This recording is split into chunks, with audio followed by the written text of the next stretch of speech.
이 조불쇼의 그 주인공이 매불쇼를 찾아주셨습니다. 네. 평택을 재선거를 앞두고 있는데요. 조국 혁신당의 후보입니다. 조국 후보 담백하게 모시겠습니다. 네, 고맙습니다. 네, 안녕하세요. 네. 제가 매불쇼 몇 번 출연도 안 했고 매불쇼 패널들이 저 조롱하고 공격하는데 바쁘던데 왜 여기를 그 조불쇼라고 부르는 겁니까? 정말 억울하실 것 같아요. 네. 아유, 그렇게 또 인사를 해주시니까 요 얘기는 잠깐 좀 하면서 출발을 하겠습니다. 다 알고 계시네. 네, 들었어요. 지난 내란 직후까지는 조국 후보가 매불쇼와 함께 했었습니다.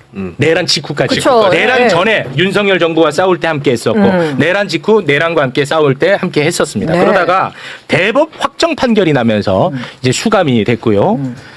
그리고 이제 정권이 바뀌었죠. 네. 정권이 바뀌고 사면으로 이제 출소가 됐습니다. 그 이후 단 한 번도 매불쇼에 나온 적이 없어요. 맞아요. 그 그러니까요. 시간이 얼마나 많이 지났습니까? 그리고 오늘 처음 매불쇼에 출연을 했는데 매불쇼는 조불쇼라고 조롱을 받고 있는 그런 신세가 됐는데 제가 소유주인 줄 알았어요. 근데 이 현상에 대해서는 어떻게 생각하고 계십니까? 저는 뭐 담담히 받아들이고요. 아, 그렇습니까? 저는 이제 네. 뭐 이제 이재명 정부의 성공을 바라는 여러분들이 있는데 네. 그분들 중에서 저에 대해서 껄끄럽게 생각한 분이 있으신 것 같고 그런 분들이 일종의 갈라치기를 하는 것 같습니다. 뭐 우리 최욱 씨가 진행하는 거 공평 무사하게 진행하시는데 저에 대해서 약간만 좀 우호적이거나 우호적인 좀 한 적도 없어요.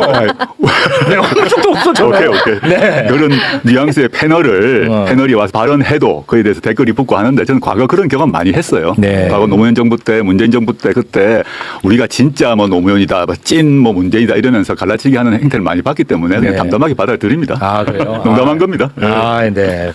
근데 진짜 오랜만에 뵙습니다. 글쎄 말입니다. 와. 네.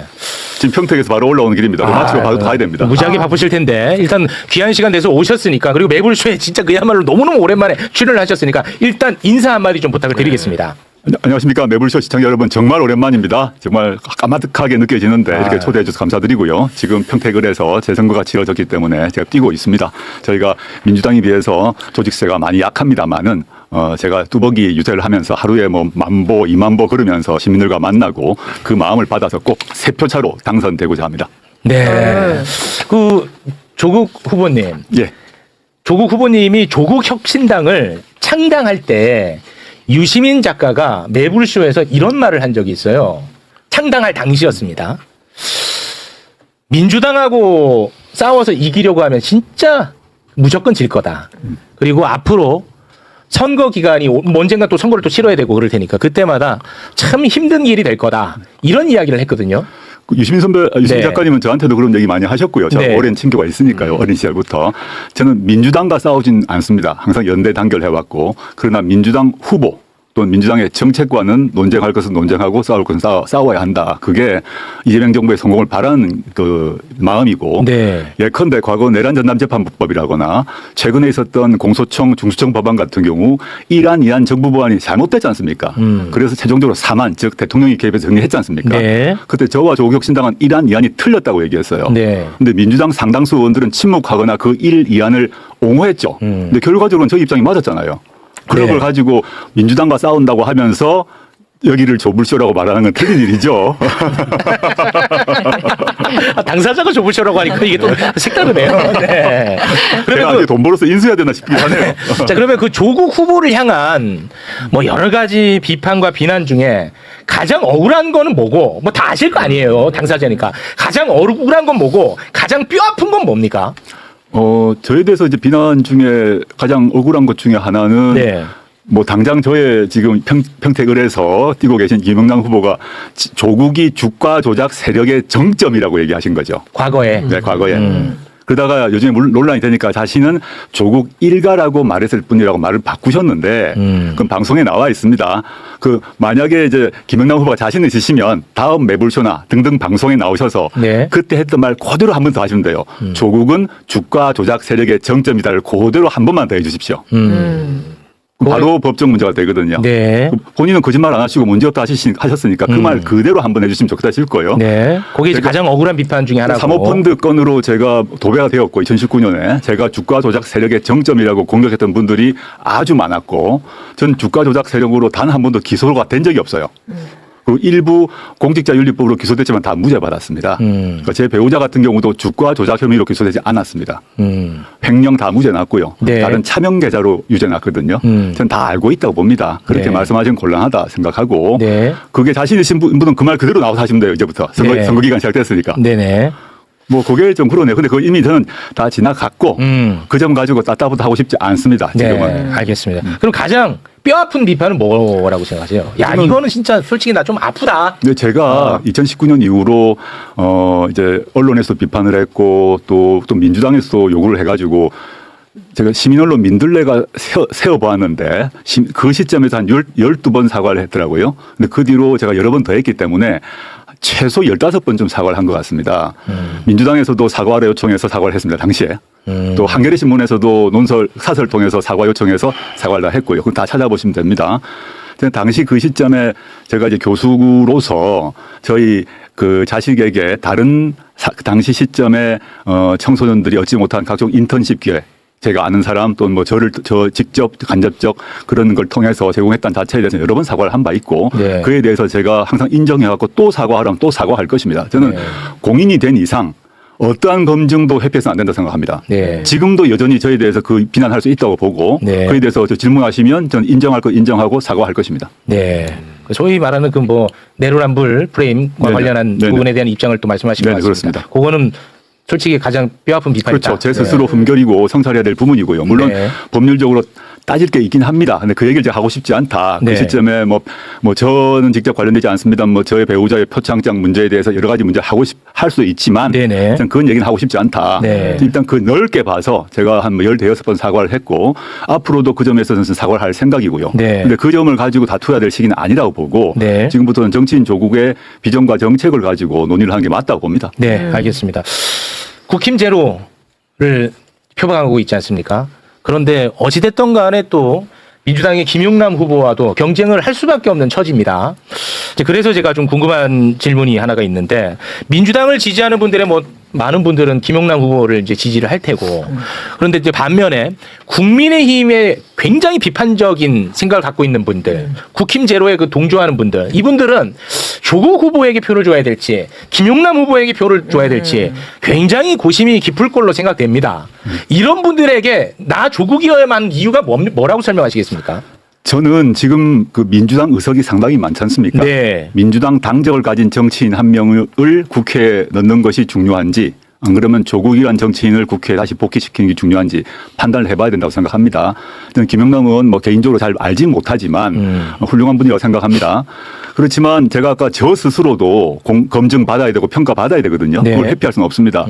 근데 김영남 의원께서 이제 국민의힘 시절에 네. 김 의원께서 국민의힘 계시다가 민주당 합류한 거 잘하신 일이라고 생각하고 박수 친다고 박수 칩니다. 네네. 근데 국민의힘 시절에 세월호 법안에 반대한 12명 중에 한 명이었어요. 그리고 세월호 특조위에 대해서 세금 낭비라고 했습니다. 이태원 참사의 원인은 광화문에서 용산으로 시위한 그 사람들 때문이라고 얘기했습니다. 그리고 백남기 농민 돌아가셨을 때 이게 불법 시위로 인한 그 지역적 사고로 말씀하셨어요. 이거는 민주당이 지금까지 이 세 사건에 대한 평가와 완전 반대입니다. 네. 저는 과거 국민의힘 시절에 그런 말씀 하신 게 분명하기 때문에 네. 그에 대해서는 공개 사과해야 된다고 보고요. 두 번째는 그건 과거라고 합시다. 자, 그러면 말씀하시죠. 하나만 더. 아, 네. 민주당에 입당하시고 난 뒤가 더 중요하다고 보는데 네네. 이분이 민주당에 입당하고 난 뒤에 이 이재명 정부는 검찰 독재 정권을 무너뜨리고 만들어진 정부입니다. 네. 핵심적 시대 과제가 검찰 개혁입니다. 네, 그렇죠. 근데 민주당원이 되고 난 뒤에 예컨대 저희 당의 박은정 의원과 논쟁을 하면서 수사 지휘권, 검사의 수사 지휘권 부활해야 된다고 하셨어요. 그 말은 수사 기소 분리가 아니라 문재인 정부가 이루었던 수사권 조정 그 이전으로 돌아가자고 얘기하셨어요. 그 다음에 검사에게 보안수사권 문제 줄 것인가 큰 논쟁인데 이분은 보안수사권 주어야 한다고 얘기했습니다. 네. 세 번째 이제 검찰 개혁만 가지고 얘기하겠습니다. 네네. 세 번째 뭐냐면 최근에 아까 제가 말씀드렸던 공소청 법안, 중청 법안 1안, 2안, 3안 나와서 최종적으로 3안으로 되었고 저와 조국혁신당은 1안, 2안은 안 된다고 했지 않습니까? 이분은 정부 법안 즉 폐기되었던 1안, 2안이 옳다고 하셨어요. 이 점은 논쟁을 해야죠. 왜냐? 네. 6.3 선거 이후에 바로 이 검사의 보안사건 유무를 줄 것인가를 둘러싸고 형소법 196조 개정이 바로 이루어지는데 이분은 보안사건 주장한 입장이에요. 네. 한 번도 바꾼 적이 없습니다. 네. 그러면 민주당원을 포함하여 민주진보 진영의 유권자분들께서는 향후 진행될 검찰개혁 등 각종 사회개혁에서 어떤 사람이 국회에 들어가는지 맞는지를 판단을 해야죠. 네. 저는 당연히 제가 김용남 후보보다는 훨씬 더 민주당 개혁 노선에 부합한다고 생각합니다. 그거는 뭐 제가 이제 허위 사실을 뭐 얘기하거나 비방이 아니라 지금까지 말한 거는 이분이 지금까지 소신을 가지고 말씀해 오셨던 바입니다. 네네. 그거는 밝혀야 된다. 네. 그걸 가지고 얘기를 해야지. 저는 우리 아까 민주당원 또는 뭐 넓은 의미 민주진보 진영의 국민들이 많이 계신데 질문을 던져야 한다고 봅니다. 네. 당적이 민주당이면 모든 문제가 사라집니까? 과거의 발언이나 또 현재 소신이 반개혁적이라 하더라도 모든 게 면죄부가 이루어집니까? 또는 당적이 민주당이 아니면 반대의 일이 발생합니까? 전 아니라고 봅니다. 네. 그러면은 아까 이제 말씀하신 것 중에 제가 좀 질문을 좀 드리겠습니다. 예. 김용남 후보의 이제 과거 입장과 관련해서 사과 요구를 하셨는데 사과를 하면 이것에 대해서는 더 이상 이제 문제 삼지 않는 건가요? 저는 이제 과거에 이태원 이런 문제가 이태원 그다음에 이제 용산 참사 뭐 백남기 용인 같은 경우는 저한테 사과할 일이 아니고요. 아니, 그러니까 국민께 사과를 해야죠. 국민 사과를 만약에 한다면 하면 전 사과할 용기를 발휘하셔야 된다고 봅니다. 네. 그러면 이것과 관련해서는 더 이상 문제 삼지 않는 건가요? 그러니까 저는 국민께 사과하고 네. 현재 민주당원이시잖아요. 민주당원에 부합된 행동을 하셔야 되고요. 네. 저희가 사과를 요구한 거는 저한테는 저에게 주가 조작 세력의 정점이라고 한 부분은 제가 국민의힘 시절에 대변인이 있다 보니까 그런 발언을 했습니다. 그럼 되는 거 아닙니까? 네. 알겠습니다. 그렇지 않고 나는 틀린 게 없다 이런 말을 하는 건 좀 과하죠. 네. 그때 제가 국민의힘이 있었기 때문에 그런 말을 했습니다. 그리고 술 넘어가면 되시잖아요. 네. 그것도 안 하고. 알겠습니다. 그건 제가 아니다. 이걸 왜 여쭤보냐면 김용남 후보가 지난번에 매불쇼에 나왔었어요. 네. 나와서 이런 말을 했어요. 네. 나에게 먼저 하지 않으면 나는 이번 선거는 어떤 선거인지 내가 너무 잘 알기 때문에 네거티브 절대 하지 않겠다라는 입장을 밝혔기 때문에 저는 가급적이면 좀 아름다운 경쟁으로 마무리했으면 하는 바람에서 확인 차원에서 한번 여쭤본 거였습니다. 저는 최욱 네. 앵커 말에 네거티브라는 단어 자체가 잘못됐다고 봅니다. 그건 프레임이거든요. 네네네. 모든 선거는 상대 후보에 대한 검증을 해야 됩니다. 그렇죠. 네. 검증하지 않고 물론 허위 중상, 뭐 그다음에 조작, 뭐 흑색 선전 그건 네거티브죠. 네. 그러면 국민의힘 사람들에게 우리 검증 안 합니까? 해야죠. 당연히 하죠. 네. 그러니까 허위 중상을 했다. 뭐 조국이가 살인범이다. 뭐 이렇게 하는 건 다른 문제죠. 그렇죠. 김용남이 뭐 어떤 뭐 성추행범이다. 그건 정말 나쁜 짓이죠. 네네네. 공인으로서 자신이 했던 과거의 언행, 그 다음에 검찰개혁이나 각종 사회개혁 관련해서 자신의 비전과 정책에 대해서는 당연히 국민으로부터 검증받아야죠. 네. 저도 마찬가지입니다. 네네. 근데 그것을 네거티브라고 말하면서 검증을 네거티브라고 말하는 것은 그 자체가 프레임이에요. 네, 알겠습니다. 특정한 이유가 있고 목적이 있는 프레임이죠. 네. 그건 동의를 좀 알겠습니다. 못합니다. 그건 이제 그렇게 정리하고 그리고 이제 지금 이제 검찰 개혁과 관련해서 보안 수사권에 대한 입장을 밝혀야 된다라고 네네. 말씀을 하셨습니다. 제가 알기로는 보안 수사권을 줘야 된다는 것으로 저는 알고 있거든요. 저도 관련해서 방송을 좀 많이 했기 때문에 네. 뭐 어제 갑자기 입장이 바뀌지 않는 이상 아마 거의 유지되고 있을 거라고 생각을 하거든요. 그런데 민주당 지금 현재 국회의원 중에서도 보안 수사권을 줘야 된다고 생각하는 사람들도 많이 있을 거 아닙니까? 계시죠. 소수지만. 그럴 수 있을 거 아닙니까? 네네네. 요거는 그러면 어떻게 판단을 해야 된다는 거예요? 저는 민주당의 성격이 일종의 연합 정권 같은 성격이 있기 때문에 네. 그 검찰개혁 말고도 사회 경제적 개혁 관련해서 입장이 다른 분이 많습니다. 네. 그건 전제로 하고 있습니다.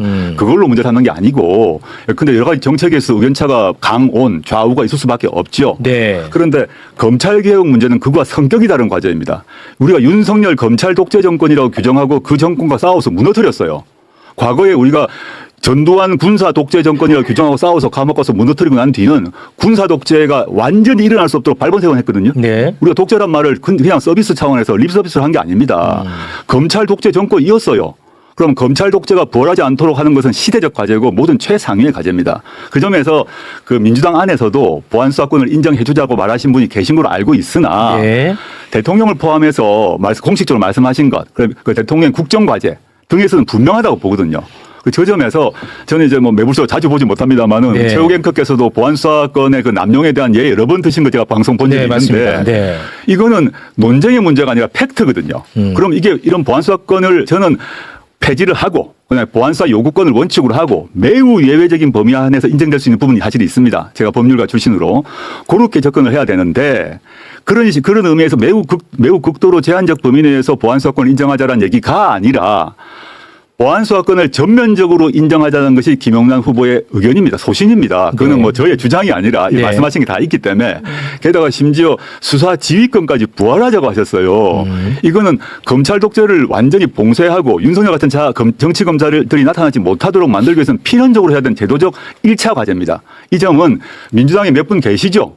근데 그렇다고 해서 최근에는 민주당의 검찰 출신 의원님들, 예컨대 양부당 의원님 같은 경우도 내가 생각 잘못했다. 네. 이제는 없애야 된다 하시더라고요. 네. 그렇게 하시면 되잖아요. 알겠습니다. 네.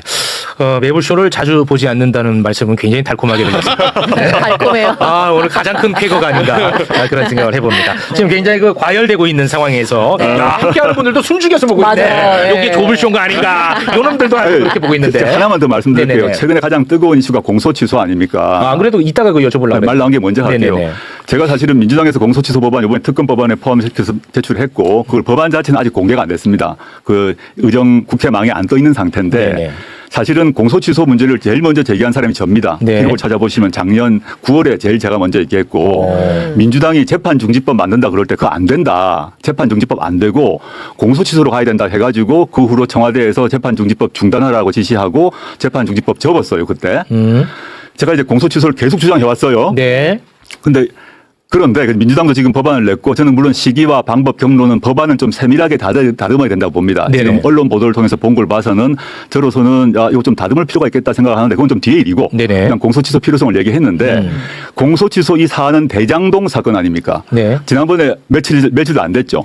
국정조사 통해서 각종 조작 다 나왔지 않습니까? 그렇습니다. 그래서 모든 국민이 분노하게 됐고 그렇죠. 과거 이제 50 청문회 비슷하게 분노가 일어나서 했던 것처럼 이 일이 벌어졌어요. 네. 지금도 공소취소의 방법에 대해서 논쟁이 있을 수 있습니다. 이번 특검법 방식이냐 뭐 그건 차치하고. 네네네. 근데 제가 이 말씀 왜 드리냐 하면 김용남 후보께서 대장동 사건을 거론하시면서 당시 과거에 이재명 대통령이 수천억 원의 배임을 했기 때문에 무기징역 받아야 될 사안이라고 말씀하셨거든요. 과거에 물론 네. 이에 대해서도 자기가 판단 잘못했다고 말씀하셔야 됩니다.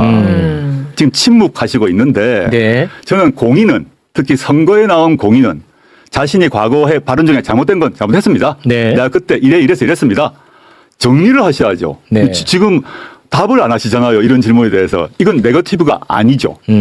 지금 가장 최근에는 공소취소, 좀 더 가까이는 중수청 법안, 공소청 법안, 더 거꾸로 가게 되면 보안수사권 등등에 있어서 이 민주당 당원이 되시고 난 뒤에 김영남 의원이 밝혀오신 자신의 소신은 네. 저는 이재명 정부의 국정 철학과 맞지 않다고 보고 오히려 제가 일관되게 주장해왔던 보안수사권 안 된다. 공소취소 해야 된다. 그다음에 중수청 법안, 공소청 법안 이래야 된다는 게 결과적으로 다 보면 이재명 대통령 입장과 맞지 않습니까? 네. 알겠습니다. 이거를 판단하는 것이 맞지. 단순히 어떤 사람이 특정 선거 시기에 당적이 A이기 때문에 무조건 옳고 어떤 사람은 그 특정 시기 특정 선거에서 당적이 B이기 때문에 공격하고 그 B가 출연하면 조불쇼가 되는 겁니까? 조불쇼 좀 그만하세요. 네. 그런데 이런 측면은 또 있을 수 있잖아요. 예. 그러니까 제가 뭐 반론을 제기하자는 건 아니고 예를 들어서 이게 정당이 중요한 이유는 뭐냐면 내가 이런 생각을 갖고 있다가 당을 옮겨서 이런 정당이 오면 그 정당을 거스를 수 없는 측면이 있지 않습니까? 네, 그래서 당을 옮겨서 과거에 했던 발언 일일이 다 그걸 뭐 설명하기가 또 쉽지 않을 테고 그래서 당을 옮겨서 이 정당과 함께하는 노선으로 가겠다는 거 아니겠습니까? 그 자체가 그렇게 봐줄 측면은 없을까요? 전 뭐 그렇게 봐주고 싶은 거는 참 선의를 너무 가지고 선해다. 그거 해주신다고 생각하고요. 네. 저는 많은 정치인들 당적 옮길 수 있다고 생각합니다. 그리고 특히 이제 국민의힘 계열 또는 보수 정치인들이 반대쪽 진보 또는 민주 진영으로 옮겨오는 거 환영해야 된다고 봅니다. 네. 그거 당연한 거죠. 아직도 윤호개인 하는 애들보다 정신 나갔기 그런 애들 때문에 다 이쪽으로 오는 게 낫죠. 소멸돼야 할 네. 정당이기 때문에 그렇습니다. 민주당이든 어디든 오는 게 맞고 네. 환영해야 된다고 봅니다. 그거하고 그 제가 좀 과한지 모르겠습니다만은 과거 우리 독립운동 하셔서 훈장 받으신 분들 중에서 유공자분들 중에서 출발은 친일파가 계셨어요.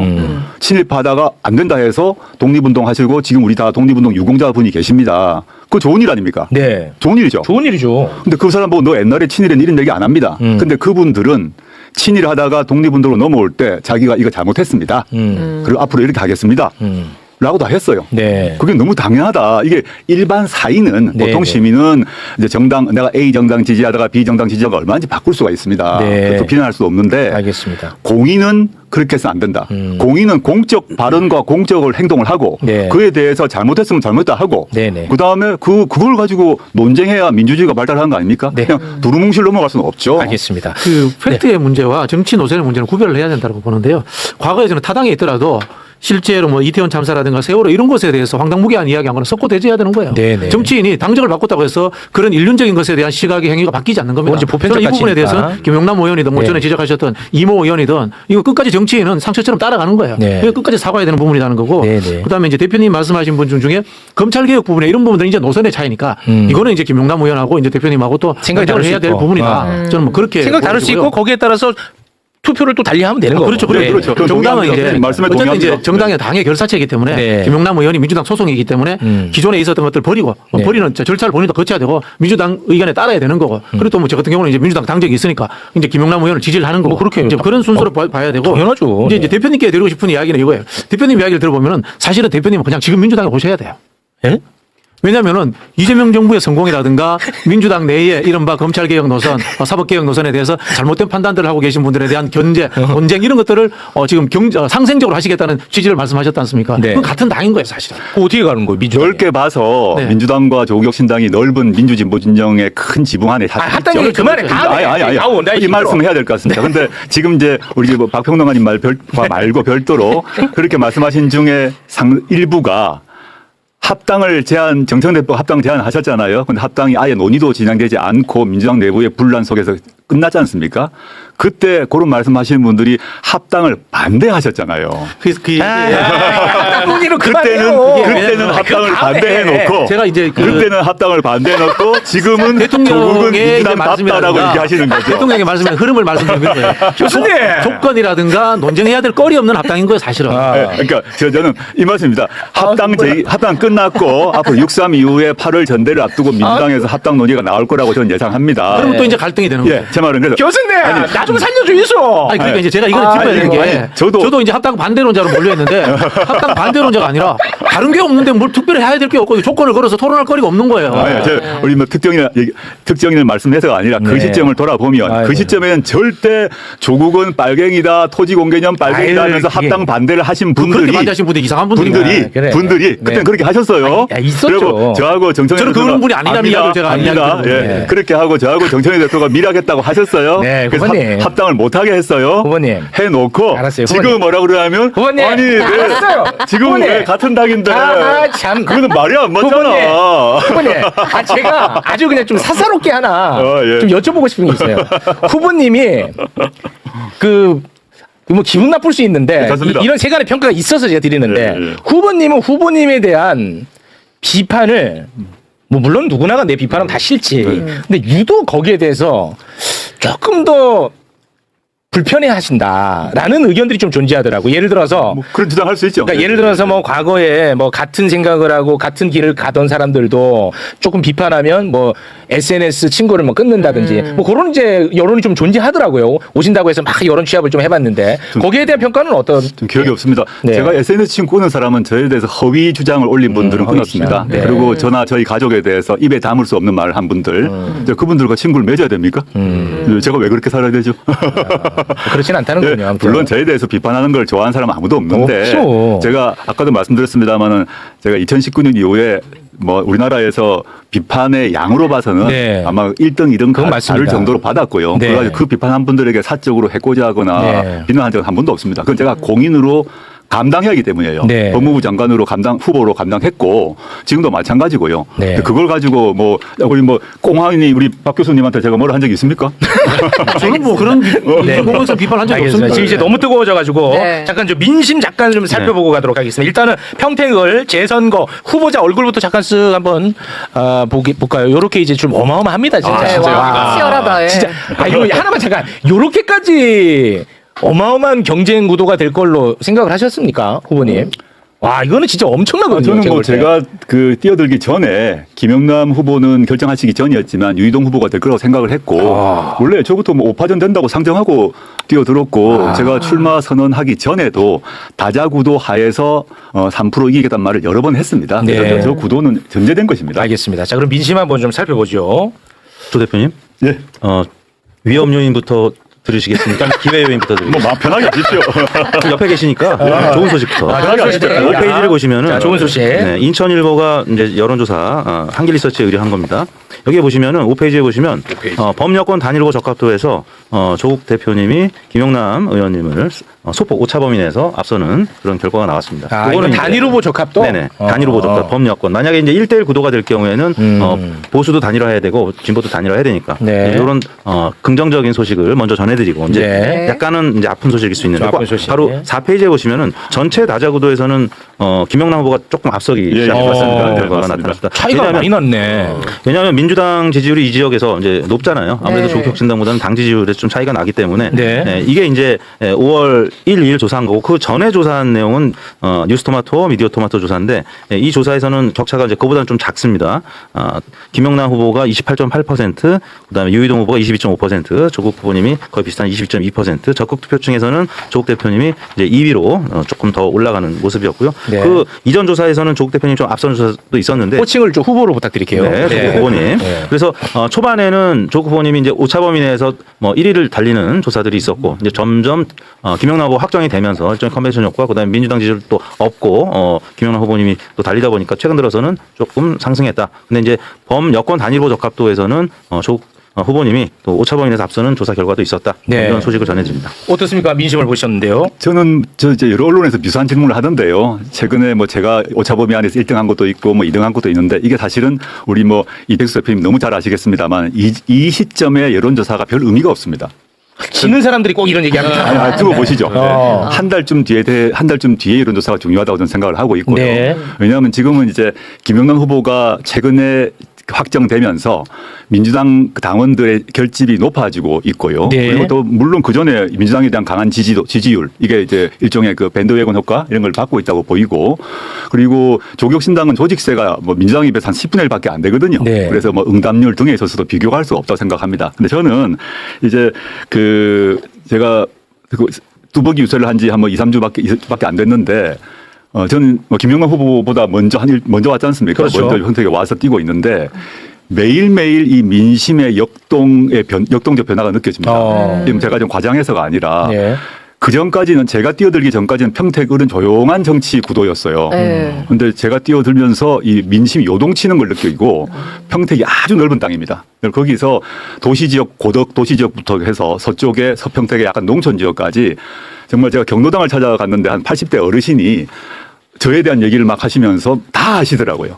도시지역 말고도. 그러면서 논쟁도 하시고 그 경로당 작은 데서 누가 좋아 논쟁을 하신다는 겁니다. 네. 저는 이제 이제 겨우 시작이고 현재 여론조사는 응답률로 생각하게 되면 민주당 지지율이 당연히 높기 때문에 민주당은 예컨대 시장도 현직 시장 후보들이 여러 명 계시고 현직 시의원, 도의원, 예비 후보도 많이 계세요. 조직들이 있어가지고 전화를 잘 받게 되고 저희는 몇 명이 없어요. 네. 그런데 저는 궁극적으로는 이게 큰 판이 바뀔 것이라 보는데 저는 황교안 또는 유이동 이런 사람들은 쭉 빠질 거라 봅니다. 현장에서 보면 네. 우리 아까 이게 유이동 후보 나옵니다마는 현장에서 보수라고 얘기하시는 분들, 또 국민의힘 찍었다고 하시고 또 평택 토박이라고 하시는 분들이 뭐라고 하시냐면 난 지금까지 유이동 찍었어. 그런데 그분이 재보궐선거로 1선을 했기 때문에 3선 10년을 해줬는데 해놓은 게 없어. 난 절대 유이동 안 찍어 이러세요. 여러 명 들었습니다. 네. 그리고 황교안 같은 경우는 저는 올해 뭐 그렇게 주변 곧 빠질 거라고 봅니다. 알겠습니다. 저는 유이동에 대해서는 큰 의미가 없고 유이동이 제가 유이동을 빠지게 만들 것이고 유이동이 빠지는 만큼 그것이 어디로 갈 것인가 훨씬 중요할 것이라고 알겠습니다. 보고 이제 시작입니다. 네, 후보님 시간이 없어가지고 예. 짧게 질문 딱 2개만 드리면서 네네. 마무리를 짓겠습니다. 짧게 답해 주세요. 네네. 짧게. 이거는 뭐 김용남 후보에게도 드렸던 질문인데 어찌됐든 저의 최대 관심사는 평택 의뢰한에서 유이동 후보를 막는 것입니다. 저는 그렇습니다. 네네. 그래서 이제 드리는 질문입니다. 나 조국 후보는 무조건 단일화만큼은 꼭 하겠다. 또는 나는 무조건 단일화만큼은 안 하겠다. 이런 생각은 없으신 거죠? 경우에 따라서 할 수도 안 할 수도 있는 거죠. 그러니까 유이동 후보를 막을 수 있다면. 전 정치 영역에서 무조건 한다, 무조건 안 한다라는 건 없다고 생각하고요. 그렇죠. 네. 근데 지금 시점에서 단일화를 말하는 게 매우 공학적인 얘기라고 생각합니다. 네. 그거 단일화 문제는 지금 예컨대 저와 김영란 후보가 만나서 이렇게 뭐 서로 합의를 하고 룰을 짜고 이렇게 하는 것은 절대 이루어질 수도 없고 승리할 네. 수 없다고 생각하고요. 그러니까 지금 뭐 그런 요구도 없고요. 없고요. 네. 그리고 저는 평택 민심의 흐름.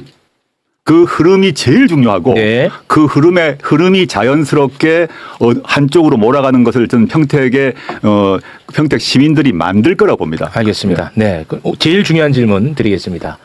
평택에서 가장 하고 싶은 일 그리고 국회에서 가장 하고 싶은 일 각각 하나씩 부탁드리겠습니다. 제가 평택 공약으로 교통 공약을 1탄으로 내세웠습니다. 교통. 네, 교통입니다. 그게 왜 그러냐 하면 제가 네. 기자회견 하기 뭐 하루 전날에 공부하지는 않았을 거 아닙니까? 오랫동안 준비를 하지 않았겠습니까? 네. 평택 경우는 동평택이건 서평택이건 도시 쪽이건 농촌 쪽이건 모두 교통으로 고통받고 있습니다. 심각합니다. 그래요? 지금 취재원 기자들이 한일같이 하는 말이 저보고 오늘도 그렇게 취재 인터뷰를 했는데 왜 조 대표께서 교통공약 냈는지 이제 알겠다 그래요. 이제 서울에 계신 분들은 평택 그러면 수도권이고 경기도고 그래서 교통 괜찮다고 생각하는데 와보면 두 가지로 말씀드리겠습니다. 동쪽, 고덕 쪽 같은 경우는 거긴 평균 연령이 한 40세 젊은 부부들이 많이 살고 삼성전자가 와 있고 거기를 통해서 미군들이 들어와서 팽성으로 내려가거든요. 근데 KTX가 없습니다. 그래가지고 18년 동안 정부가 약속을 했어요. 미군 기지를 팽성해 주기로 약속을 하고 KTX도 주기로 약속을 했는데 18년간 약속을 안 지켰어요. 그래가지고 누가요? 정부가. 그랬어요? 네, 그 답을 몰라요, 서울에서는. 저도 몰랐었죠, 공부하기 전에는. 그래요? 그래서 물론 거기에 이제 그 영등포에서 새마을을 타고 그 평택역으로 갈 수 있지만 그 매우 느리죠. 그래서 외부에서 바이어가 오거나 미군 관계자가 오거나 삼성전자 관계자가 오거나 할 때 그 차를 타고 오거나 안 그러면 평택역으로 와서 다시 택시 타고 한 40분 50분 가야 돼요. 네. 엄청난 불만이 있고 서평택 지역은 좀 농촌 지역인데 거기는 어떤 정도 가면 버스가 1시간에 한 대 옵니다. 이게 서울 분들은 버스 할 때 앱으로 시간 딱딱 맞춰 타시죠. 네. 1시간에 한 대 올 뿐만 아니라 그 시간을 놓치면 그걸 시간이 정확하지 않기 때문에 놓쳐버리면 1시간 반 동안 버스를 못 타요. 그래서 이 어르신들 같은 경우는 자기가 살고 있는 읍이나 면 바깥으로 못 나가는 상황을 호소하세요. 저는 이 교통 문제를 그래서 넓게는 동서를 막론하고 세종시에서 하고 있는 그 아주 고급 버스 시스템이 있습니다. 세종에서 이미 성공했기 때문에 그 네. 전체로 원형으로 돌리는 시스템을 만들어야겠다라는 걸 얘기를 하고 있고 동쪽은 KTX 경기 남부역을 꼭 만들겠다는 게 제 공약이고요. 네. 그다음에 이제 국회로 들어온다면 잠깐만요. 네. 네네. 이거 시간이 없는데. 그러면은 유이동 등 이 지역구 의원들은 뭐 한 겁니까? 아니 그러니까 그 안 했잖아요. 제 말이 그러니까 그겁니다. 이들은 못한 거를 조국은 어떻게 할 수 있는 거예요? 나는 그게 항상 궁금하더라고.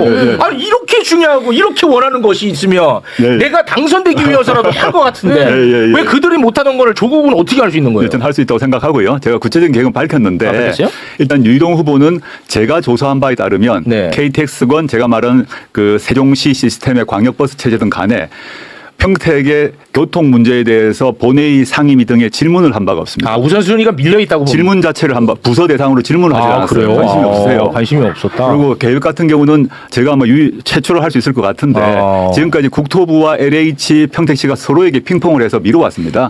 저는 협의체를 만들어서 공동 책임지도록 하는 방식으로 할 생각이고. 네, 알겠습니다. 네, 그다음에 대한민국으로 넘어가게 되면 국회에서 네, 국회로서 당장 해야 될 일은 63 선거 이후 바로 문제될 게 형사소송법 검사소송법 개정입니다. 196조. 검찰개혁. 검사의 보안 수사권을 줄 것인가 말 것인가 준다면 어느 범위에서 줄 것인가 문제가 매우 중요하고 이 문제는 경론이 일어날 수밖에 없습니다. 네. 저는 확고한 입장이 있습니다. 네.